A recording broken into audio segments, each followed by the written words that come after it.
आप है भारतीय जनता पार्टी से राज्यसभा सांसद माननीय नागेंद्र रॉय उर्फ कूच बिहार के महाराजा श्री श्री अनंत देव नारायण भूप बहादुर। आप पश्चिम बंगाल से भारतीय जनता पार्टी के राज्यसभा के पहले सांसद हैं। आजकल आप बंगाल से दूर राजस्थान, गुजरात, मध्य प्रदेश और महाराष्ट्र के दौरे कर रहे हैं। इन दौरों में आप पूर्व राजा महाराजाओं और जागीरदारों से मुलाकात कर रहे हैं और जगह जगह क्षत्रिय समाज के लोगों की बैठकें ले रहे हैं। इसके पीछे उनका मकसद पूछने पर वे इन्हें सिर्फ शिष्टाचार मुलाकातें बताते हैं और देश भर के क्षत्रियों को एकजुट करना बताते हैं। आप में से बहुत से लोग शायद उन्हें पूरी तरह से नहीं जानते, इसलिए जानिए कूच बिहार के महाराजा श्री श्री अनंत देव नारायण के बारे में बता रहे हैं राज ऋषि राजेंद्र सिंह जी नरूका। 84 में इंद्र जितेंद्र नारायण गए, 92 में वो चले गए। इनका कूच बिहार में उस फैमिली से प्रॉपर हायर कोई नहीं रहा उत्तराधिकारी, क्योंकि किसी ने अंग्रेजों से शादी कर ली या इधर उधर कर ली तो वो इन्होंने एक्सेप्ट नहीं किए। लास्ट में पोजीशन ये हो गई कि सिंहासन पर कौन बैठे, जैसे बूंदी का कई दिनों तक खाली रहा। इनके यहां लोग इकट्ठे हुए और उन्होंने महाराज कामतेश्वर के पीढ़ी में वंश में प्रॉपर व्यक्ति को छांटना शुरू किया। 2 साल में वो इस नतीजे पर पहुंचे कि बोगई गांव आईओसी में जो नौकरी कर रहे हैं मिस्टर नगेंद्र राय, इनको लाया जाए, इनका कोरोनेशन कराया जाए, इनका अधिकार बनता है और ये व्यक्ति इस काम को कर सकते हैं। तो इनका कोरोनेशन हुआ उस कामतेश्वर महाराज के महल में जो अब खंडर है, और 94 में इनका कोरोनेशन हुआ मजिस्ट्रेट की उपस्थिति में। 94 में कोरोनेशन तो हो गया, लेकिन इनको मिला कुछ नहीं टाइटल के अलावा। तब इन्होंने ये सोचा कि जैसा बड़े भाई अशोक सिंह जी ने कहा कि ये लोकतंत्र है और लोकतंत्र में एक ही पावर है और वो पावर है जनता की, प्रजा की। इन्होंने जनता से संपर्क किया और 4 साल के भीतर इस नतीजे पर पहुंचे कि संगठन में ही शक्ति है। Greater Cooch Behar peoples association इन्होंने बनाई और महाराज जगदीपेंद्र नारायण के परिवार के ही एक व्यक्ति को उसका अध्यक्ष बनाया। भाई ठीक है, नाम के लिए ही सही, लेकिन अध्यक्ष बनाए कुंवर अनिलेंद्र नारायण। वो भी अब दुनिया में नहीं रहे। अभी अध्यक्ष हैं मिस्टर निर्मल राय उस ग्रेटर कूच बिहार पीपल्स, और उसकी जनरल सेक्रेटरी है नमिता बर्मन जी। इस greater Cooch Behar peoples association ने धीरे धीरे अपने लोगों को रीयूनाइट किया, इंपावर्ड किया। चूंकि इनके क्षेत्र में शरणार्थी बांग्लादेशी आते थे और कूच बिहार को छोड़कर दूसरे बंगाल के हिस्से के आके इनकी सारी जमीन जायदाद पर उन्होंने कब्जा कर लिया। इनके लोग दर बदर भटकने लगे, बिना राजा के कोई मतलब लीडरशिप के कुछ होता नहीं है।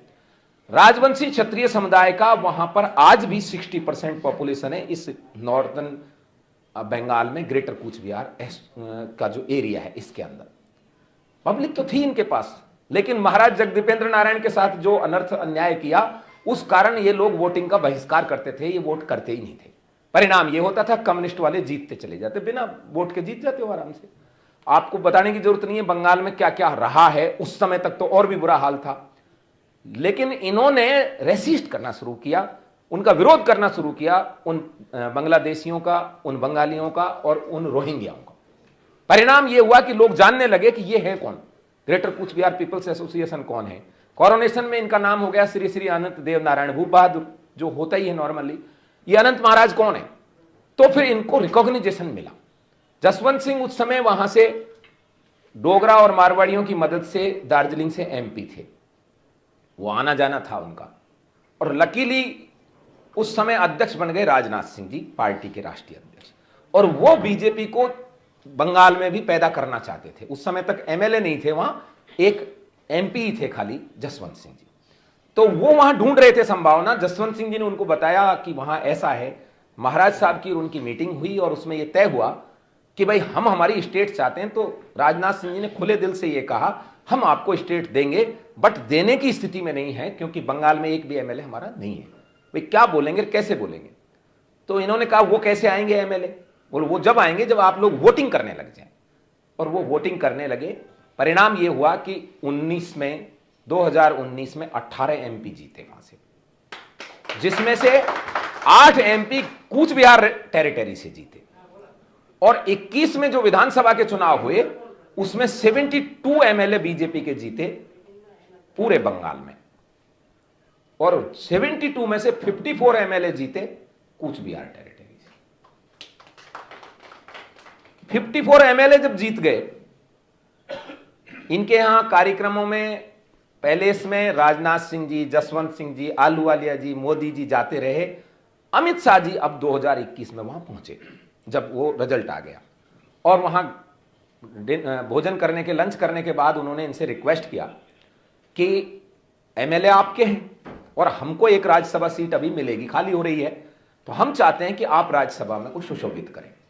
इन्होंने कहा कि भाई मैं राज्यसभा में जाकर क्या करूंगा, मुझे तो मेरा स्टेट चाहिए अलग। राजनाथ सिंह जी जब गृह मंत्री थे तो उन्होंने सलाह दी थी कि स्टेट मत लो, आप यूनियन टेरिटरी ले लो, ताकि पॉपुलेशन वाला झपड़ा नहीं रहेगा। यूनियन टेरिटरी में क्या है, वो ज्यादा बजट दिया जा सकता है। इन्होंने एक्सेप्ट कर लिया, और अमित शाह जी ने भी इनको अश्योर कर दिया कि हम आपको यूनियन टेरिटरी देंगे, लेकिन चुनाव से जस्ट पहले देंगे, ताकि चुनाव पर इसका बेनिफिट लिया जा सके।